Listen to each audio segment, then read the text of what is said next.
우리 예수님께서 생을 마감하시면서 다 이루셨다 이렇게 이제 말씀을 하셨습니다. 그래서 제가 좋아하는 그 유대 격언 중에 소프토 아콜토브라는 말이 있습니다. 끝이 좋으면 다 좋은 것이다 는 말입니다. 아무리 잘해도 끝이 나쁘면 다 나쁜 거죠. 아무리 신앙생활을 잘해도 천국 못 가면 아무것도 아닌 거죠. 그런데 우리가 정말 끝이 좋으면 모든 것이 좋습니다. 이제 한 달, 2023년도 한 달 남았는데요. 우리 마지막 한 달을 정말 아름다운 한 달로 만드실 수 있도록 우리 옆에 계신 분들에게 한번 인사하도록 하겠습니다. 마지막 한 달 믿음으로 승리합시다. 이렇게 한번 인사하시겠습니다.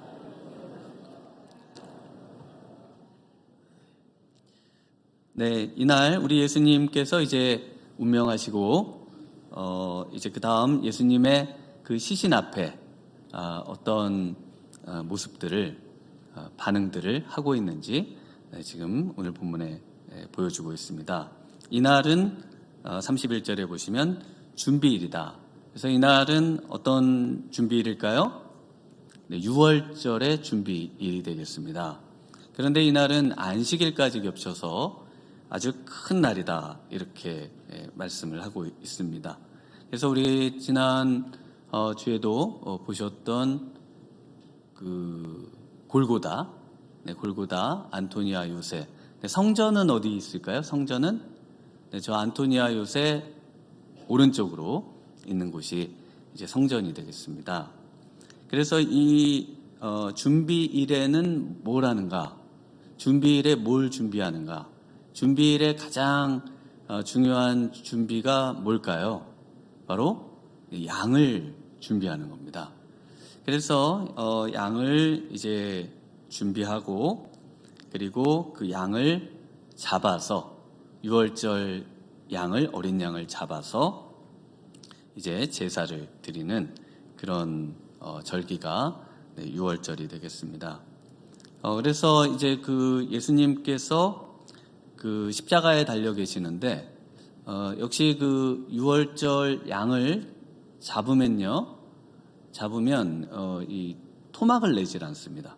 토막을 내질 않고 뼈를 꺾질 않고 저걸 그대로 나무에 꽂아서 나중에 이제 구워서 또는 이제 출애굽 당시에는 삶아서 이렇게 이제 먹는 그런 이제 절기가 바로 6월절이 되겠습니다. 그리고 우리 예수님께서 이제 6월절 어린 양이 되시는데요. 그래서 출애굽기 12장 46절에 보면은 한 집에서 먹되 그 고기를 조금도 집 밖으로 내지 말고 뼈도 꺾지 말지며 민수기 9장 12절에도 아침까지 그것을 조금도 남겨두지 말며 그 뼈를 하나도 꺾지 말아서 6월절 모든 율례대로 지킬 것이니라. 그런데 우리 예수님도 어떻습니까? 우리 36절 한번 같이 읽어볼까요? 36절입니다. 이 일이 일어난 것은 그 뼈가 하나도 꺾이지 아니하리라 한 성경을 응하게 하려 함이라. 그래서 우리 예수님도 그 뼈를 그 정강의 뼈를 부서뜨려 가지고 그래서 이제 이 시신을 그 사람이 십자가에서 빨리 죽도록 하는데요. 그런데 우리 예수님 뼈를 하나도 꺾지 않은 이유는 바로 이 6월절 어린 양 되심을 바로 증거하고 또 이것이 성취되었다는 것을 말씀하기 위해서 그렇습니다. 그래서 이 고린도전서 5장 7절에 너희는 누룩 없는 자인데 새 덩어리가 되기 위하여 묵은 누룩을 내버리라. 우리의 6월절 양 곧 그리스도께서 희생되셨느니라. 그래서 우리의 6월절 양이 되셨다 이렇게 말씀을 하고 있습니다. 그래서 6월절에는 이 누룩, 모든 곰팡이 이런 걸 다 제거하고 불태우고 하는 또 성경에 그렇게 기록이 되어 있어요. 그래서 이 사도 바울이 누룩, 나쁜 행실과 또 부도덕한 것 모든 것들을 다 내어 버려야 한다 이렇게 말을 하고 있습니다. 우리 예수님께서 6월절 어린 양이 되셨는데요.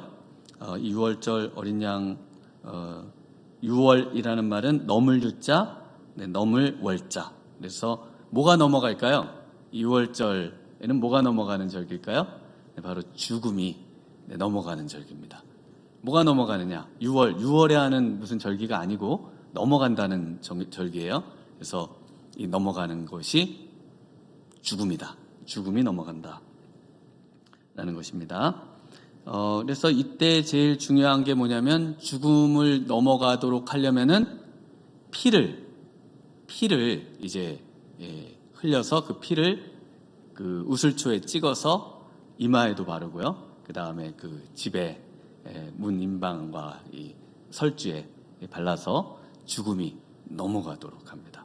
그래서 우리에게 죽음이 넘어가게 되는 이유는 우리가 죽음을 이제는 두려워하지 않고 이 죽음을 경험하지 않고 영원한 생명을 누릴 수 있는 이유는 바로 예수 그리스도의 피죠. 피 때문입니다. 베드로전서 1장 18절에 대속함을 받은 것은 은이나 금같이 없어질 것으로 된 것이 아니요 오직 흠없고 점없는 어린 양 같은 그리스도의 보배로운 피로 된 것이다. 그래서 우리 예수님의 그 죽음 그리고 이 시체를 처리하는 과정 그리고 무덤에 묻히신 내용이 소개가 되고 있습니다. 그래서 지금 무덤을 또 보여주셨는데요. 저기는 이제 가든툼이라고 하는 곳인데요. 역시 그 바위 같은 곳을 파서 무덤을 만들어 놓은 겁니다. 그래서 예수님 당시에 저런 형태로 무덤이 있었을 거고요. 그 옆에 이제 큰 돌이 있는데요. 그 돌로 저 무덤 입구를 막았었습니다. 그래서 이 과정에서 세 부류의 사람이 등장을 하고 있습니다. 첫 번째 부류의 사람은 유대인들이 되겠습니다. 그리고 두 번째 부류의 사람들은 로마 병사들이 등장을 하고요. 세 번째 부류는 아리마대 요셉과 니고데모가 등장을 해서 예수님의 시체를 이제 장사 지내주는 내용을 오늘 본문에 기록하고 있습니다. 이렇게 예수님의 시체 앞에, 시신 앞에 각각 어떤 태도를 가지고 있는지 이것들을 우리에게 보여주심으로써 우리가 예수님의 그 죽음 앞에, 그 시신 앞에 어떤 태도를 가지면서 살고 있는지 우리의 신앙을 점검하고 또 어떤 태도를 가지고 살아야 할지를 다시 한번 확인시켜주는 아주 귀한 말씀이라 말씀드릴 수가 있겠습니다. 첫 번째로 우리 유대인들의 모습을 먼저 한번 살펴보도록 하겠습니다. 우리 31절을 함께 읽겠습니다. 이날은 준비일이라 유대인들은 그 안식일이 큰 날이므로 그 안식일에 시체들을 십자가에 두지 아니하려 하여 빌라도에게 그들의 다리를 꺾어 시체를 치워달라 하니 해가 질 때쯤 이제 우리 예수님이 운명을 하시는데요. 이 해가 질 때쯤 뭘 하는가? 바로 이 양을 잡습니다. 그래서 미리 준비된 양을 제사장들이 오전에 이제 준비하고 그리고 양을 잡아서 그 피를 우슬초에 묻혀서 집에 바르고 이마에 바르고 이런 일을 합니다. 그리고 우리 예수님께서 십자가에 언제 못 박히시냐면은 오전 9시에 삼시경에 이제 못이 박히고요. 그리고 6시경쯤에 이제 어둠이 임합니다.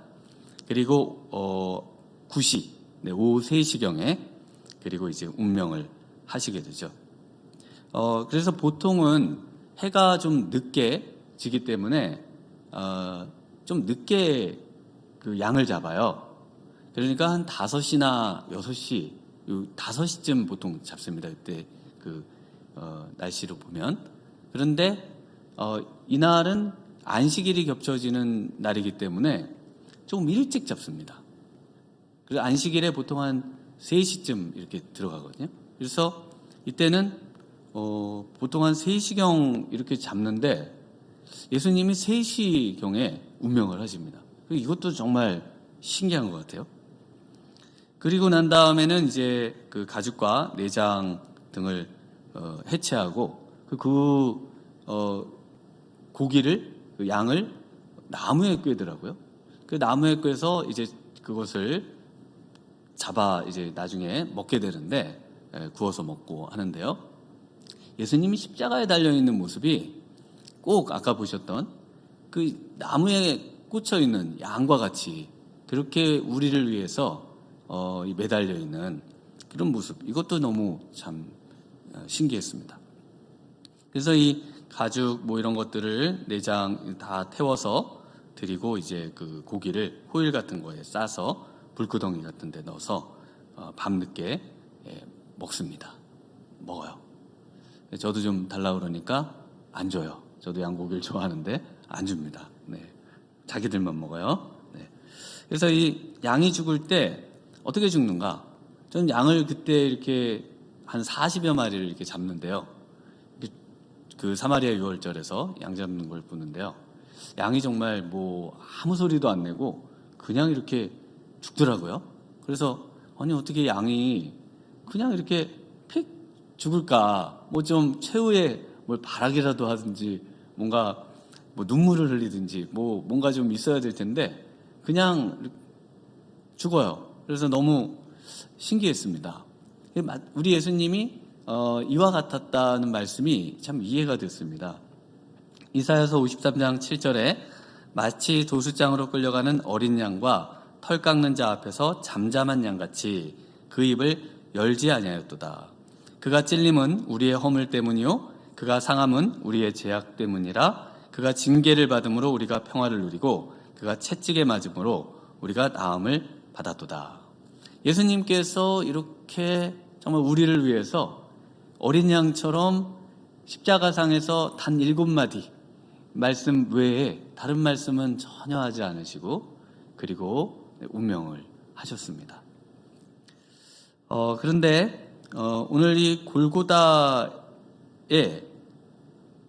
이 유대인들이 이 어린 양 되시는 예수님을 보기 위해 있질 않아요. 그리고 다 어디로 가냐면은 유월절을 지키기 위해서 어디로 간다고요? 성전으로 갑니다. 아까 보셨던 어린 양 되시는 예수님이 지금 골고다에 달려 계신데 그분은 내버려 두고 전부 어디로 간다고요? 유월절을 지키기 위해서 성전으로 가는 이런 아이러니가 어디 있어요? 성경에서 예수님이 유월절 어린 양으로 오셨다고 기록되고 있는데 예수님에게 나오는 사람은 없고 전부 성전으로 유월절을 지키러 간다니까요. 너무 신기한 일입니다. 그래서 명절 지키러 다 성전으로 가는데요. 사람들이 명절이니까 얼마나 많이 오겠어요? 근데 다 예수님을 지나갑니다. 지나가면서 뭐라고 하냐면 마태복음 27장 39절에 보면 지나가는 자들은 자기 머리를 흔들며 예수를 모욕하고 예수님이 자기들을 위해서 십자가에 달려 죽으시는데 그 어린 양 되시는 예수님을 보면서 오히려 모욕하면서 나는 유월절 지키러 어린 양 제사에 참여하러 간다 그러면서 참된 어린 양을 모욕하고 있는 모습입니다. 전부 어디로 가느냐? 지나서 어디로 간다고요? 성전으로 유월절 지키러 가고 있습니다. 그러면서 49절에도 그 남은 사람들이 이르되 가만두라 엘리야가 와서 그를 구원하나 보자 하더라. 그래서 이제 그 남겨진 사람들은 호기심에 하도 유명한 분이시니까 혹시 또 기적을 일으키지 않을까 그렇게 이제 좀 호기심에 남아 있는데 돌아가신 후에는요 그 시체 앞에서 누가복음 23장 48절에 이를 구경하러 모인 무리도 그 된 일을 보고 다 가슴을 치며 돌아가고 이제 정말 뭔가 우리에게 기적을 행해 주시고 뭔가 떡도 나눠 주시고 뭔가 아픈 자도 고쳐 주시고 했던 그분에 대한 이제 모든 것은 이제 끝났다 생각하고 그리고는 다 진정한 어린 양 되시는 예수님을 떠나서 명절 지키러 전부 돌아가고 있는 모습을 볼 수가 있습니다. 그래서 이 이단 중에도요 안상홍이라는 그 교주가 있는 하나님의 교회 혹시 아시는지 모르겠습니다. 근데 그 이단의 그 공식 명칭은 새언약 유월절 하나님의 교회입니다. 그래서 지금도 유월절을 지켜야 죄가 씻음을 받고 구원을 받는다 이렇게 주장을 해요. 그래서 막 양도 잡는 뭐 그런 곳도 있고 혹시 들어보셨는지 모르겠어요. 그 양 대신에 염소를 잡는데 잘 못 잡아가지고 막 염소가 막 도망다니고 잡는다 그러고 뭐 이런 내용도 제가 좀 본 적이 있는데요. 그런데 그 예수님은 진정한 유월절 어린 양이십니다. 그래서 예수님이 오셨을 때 예수님을 알아본 사람들은 전부 예수님을 어린 양이라고 고백했어요. 요한복음 1장 29절에 이튿날 요한이 예수께서 자기에게 나아오심을 보고 이르되 보라 세상 죄를 지고 가는 하나님의 어린 양이 되십니다. 세상 죄를 지고 가는 진정한 유월절의 어린 양은 그 유월절의 양을 잡는 거는 바로 이 예수님이 세상에 오셔서 우리의 모든 당해야 되는 죽음, 누구도 예외 없이 죽어야 되는 그 죽음을 넘어가도록 하시기 위해서 우리를 위해서 십자가에 달려 죽으시는 어린 양 되심을 보여주고 있다는 것입니다. 그래서 예수님만이 진정한 유월절의 성취시고요. 그리고 또 우리의 죄를 대속해 주시기 위해서 피를 흘려주시고 생명을 주신 어린 양 되신다는 것, 이것을 꼭 믿으셔야 됩니다. 그래서 이런 유월절 새언양 유월절을 지켜야지 죄사함을 받는다, 뭐 이런 이단에 현혹되지 않으시는 성도님들 되시면 좋겠습니다. 두 번째 또 어떤 반응들을 보이는가 하면요, 군인들을 한번 보도록 하겠습니다. 우리 32절에서 34절인데요. 한번 같이 읽어보겠습니다. 군인들이 가서 예수와 함께 못 박힌 첫째 사람과 또 다른 사람의 다리를 꺾고 예수께 이르러서는 이미 죽은 것을 보고 다리를 꺾지 아니하고 그중 한 군인이 창으로 옆구리를 찌르니 곧 피와 물이 나오더라. 네, 군인들이야말로 이제 예수님의 시체 시신 가장 가까운 곳에서 이것을 보고 증언할 수 있는 사람들이죠.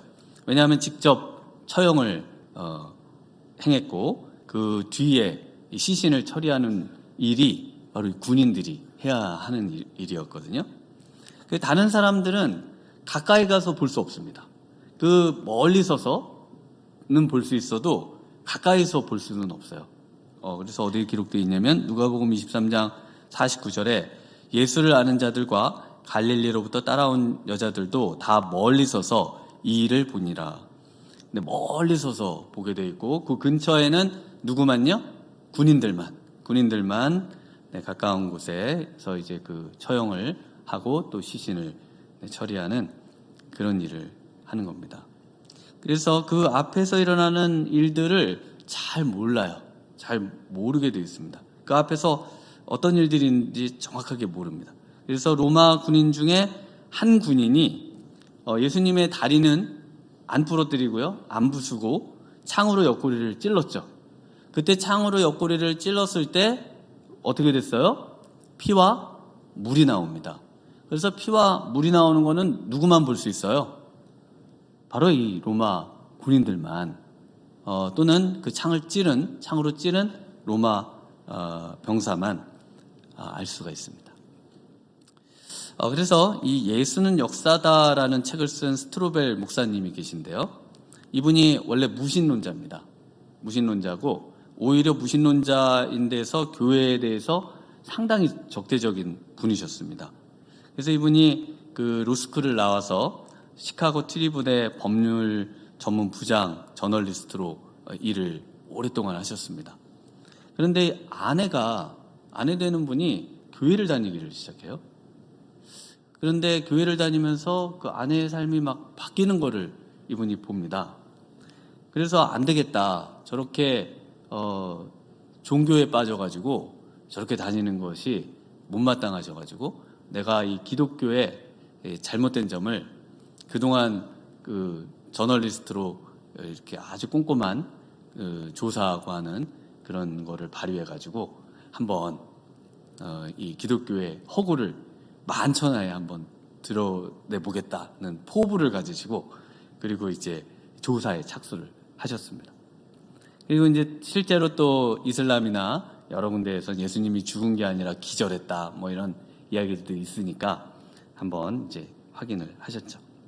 그런데 이분이 조사하고 수년이 지나서 조사를 하면 할수록 예수님이 죽으심과 이 부활이 너무나 확실해서 이분이 예수님을 믿고 목사가 되셔가지고 이렇게 복음을 전하시는 이런 사역을 지금도 감당하고 계시죠.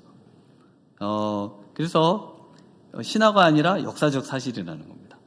그래서 이 피와 물이 쏟아진 것과 관련해서 이분이 뭐 의학과 뭐 이런 걸 다 조사해서 확인을 해보니까 이분이 조사한 결과는요, 그 채찍을 맞고 십자가에 못 박히는 상태에서 이 저혈량 쇼크가 이제 찾아온다 그럽니다.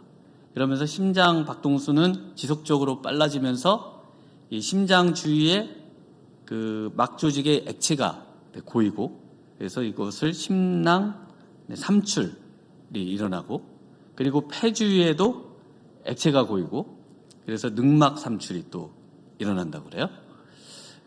그래서 이 군인이 옆구리를 찌르면서 폐와 심장 쪽을 찌르고, 그리고는 여기서 성경의 증언대로 그럴 때 이 물과 우리 선지 아시죠? 네, 피와 물이 이렇게 분리되어 있는 그런 상태로 이렇게 예수님의 피와 물이 쏟아져 내려오는 그런 이제 일이 맞다는 겁니다.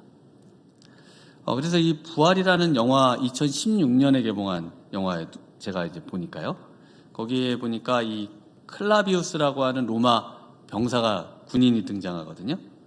그래서 로마 병사 한 사람이 딱 찔렀는데 거기에 가서 그걸 봅니다. 그래서 피와 물이 쏟아지는 그런 이제 장면을 직접 봐요.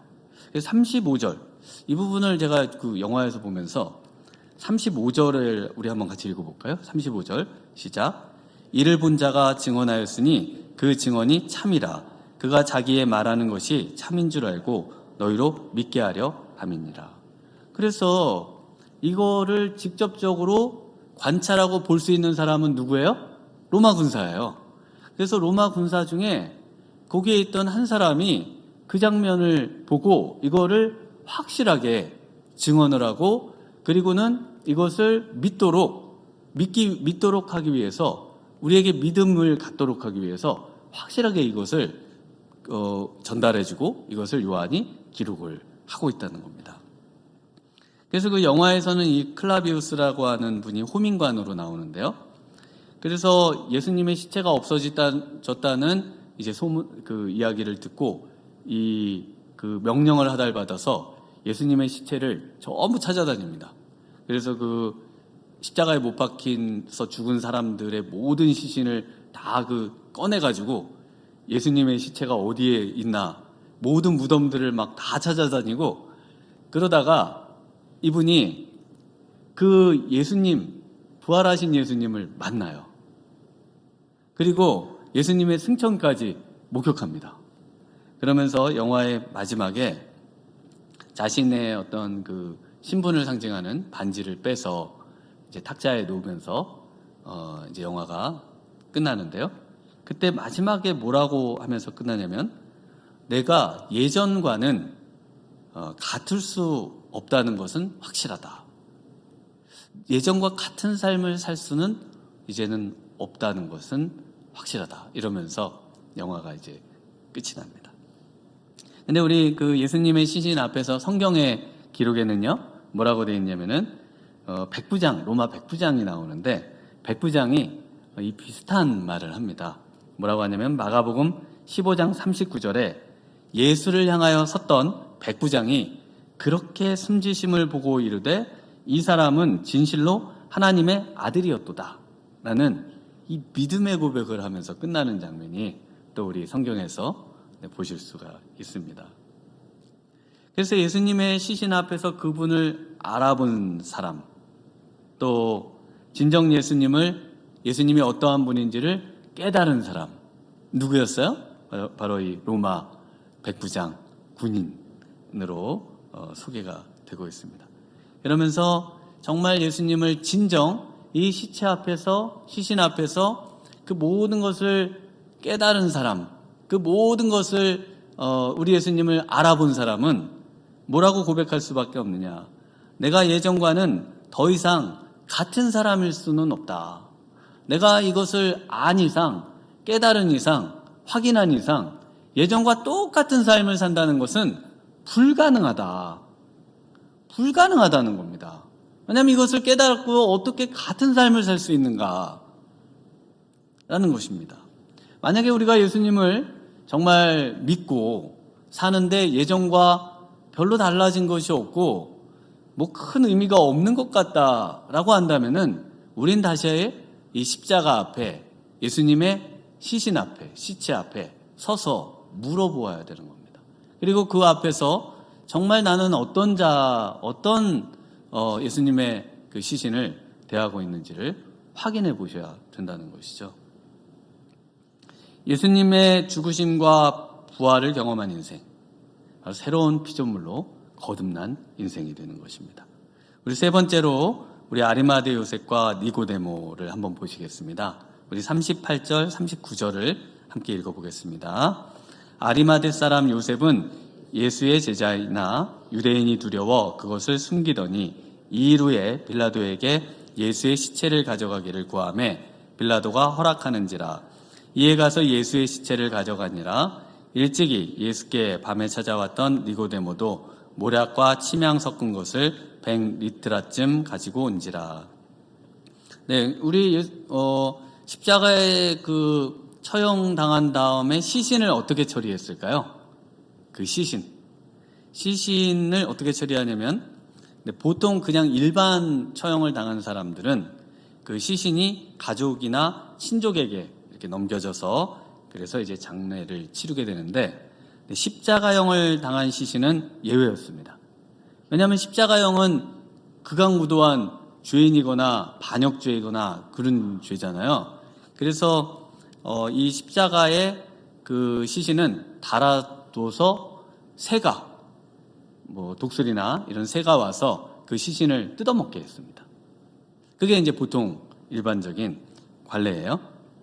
그런데 이제 이날은 지금 6월절에 명절이 크고 이런데 애들도 막 지나다니고 그러니까 이걸 보고 있기는 너무 좀 끔찍하잖아요. 유대인들이 시체를 좀 치워달라. 그래서 요구를 해서 이제 다리를 부러뜨려서 빨리 죽게 하고 그 시체를 이제 치워주는데요. 그 부활이라는 영화에서는 그 양편 죄수의 두 시체를 그 공동 시체 구덩이에다가 이렇게 넣는 장면으로 이렇게 나오더라고요. 그런데 십자가형을 당한 죄수는 보통은 그 성문 밖에, 왜냐하면은 그 나무에 달려 죽은 자는 하나님께 저주를 받은 자잖아요.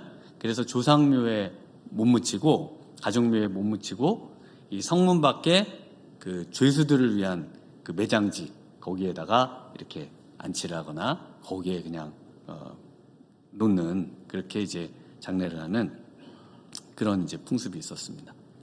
그런데 그 예수님의 시신은 사내들인 공회원이면서 부자였던 아리마대 요셉과 니고데모 두 분 다 사내들인 공회이면서 부유한 분들이셨어요.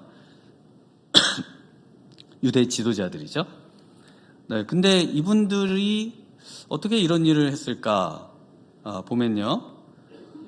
유대인들이 경멸하는 나무에 달린 자, 그러니까 나무에 달린 자는 왜 유대인들이 경멸할 수밖에 없냐면은 하나님께 저주를 받은 자죠. 로마인들에게도 이런 사람은 아주 극악무도한 그런 죄인들이었고요. 그런데 이렇게 하나님께 저주를 받은 사람으로 낙인 찍힌 예수님을 아주 극진하게 선대하고 아주 성대하게 장례를 치러주고 있습니다. 그래서 이 아리마대 요셉은요, 원래 예수님의 제자예요. 그래서 38절에 보면은 아리마대 사람 요셉은 예수의 제자이나 라고 되어 있어요. 이미 예수님의 제자들은 다 도망가고 없고요. 그래서 유대인들이 두려워서 그것을 숨기고 있던 사람입니다. 이 아리마대 요셉이. 그런 사람이었고, 니고데모는 또 어떤 사람이었는가 하면요, 니고데모는 39절에 보시면은 일찍이 예수께 밤에 찾아왔던 니고데모. 그래서 언제 찾아왔죠? 요한복음 3장에서 찾아왔었습니다. 밤에. 사람이 어떻게 거듭날 수 있습니까? 어떻게 하나님 나라에 갈 수 있습니까? 이런 것들을 이제 묻고 예수님께 가르침을 받았던 인물이 니고데모예요. 그런데 밤에 찾아왔던 인물인데, 지금은 그 많은 사람들이 이제 있고 로마 군인이 지키고 있는 곳에 와서 예수님의 장례를 치러주는 모습을 볼 수 있습니다. 그렇게 소심하고 두려움이 많던 이 인물들이 지금은 모든 사람들이 보는 앞에, 그리고 모든 그런 어떤 군인들 앞에 공개적으로 이제 예수님의 시신을 달라고 하고, 그리고 그 시신을 정말 그 유대 예법대로 그렇게 장례를 치러주는 신앙의 용기를 보여주고 있습니다. 그 용기란 뭘까요? 용기란 자신에게 손해가 되고 또 고통스럽고 또 마음에 내키지 않죠. 내키지 않는 일이라 할지라도 그것을 극복하고 옳은 일이라고 생각하는 것을 행하는 사람입니다. 용기란 이런 사람이에요. 옳은 것을 판단하고 그것이 옳다고 생각되면 그 모든 것을 전부 감내하면서 그것을 행해 나아갈 수 있는 사람. 이것이 이제 용기의 사람입니다. 그래서 이분들은요, 고귀하고 그렇게 하지 않은 일이 부끄러운 줄 알고 행위로 옮겼습니다. 그게 뭐예요? 바로 지난날에 자기의 부족한 모습을 철저하게 돌이키고, 예수님이 정말 하나님의 아들이신데 사람들이 두려워서 또 세상 영광을 하나님의 영광보다 더 추구해서 그냥 꼭꼭 숨기고 살던 그런 것들을 이제 돌이켰습니다. 돌이키고 이제는 예수님을 공개적으로 인정하는, 시인하는 그런 신앙의 모습을 보여주고 있는 것이죠. 산헤드린 공회원 71명 중에 대제사장을 포함해서요, 69명이, 이제 이 두 분을 뺀 69명이 얼마나 공격을 하겠어요. 왜냐하면 이 모두 다 예수님을 십자가에 못 박는 것에 찬동했고, 그리고 모든 국민에게 이 예수님은 자칭 유대인의 왕, 스스로 유대인의 왕이라고 했지 진짜 유대인의 왕은 아니다 라고 그렇게 범죄자로 인정했는데, 그 예수님을 이분들이 오히려 공개적으로 죄 없는 분이라고 장사 지내 줌으로써 예수님을 하나님의 아들됨, 진정한 죄 없으신 분, 그리고 정말 이 땅에 구원자로 오신 분임을 이 모습을 통해서 확인시켜주고 있다는 것입니다.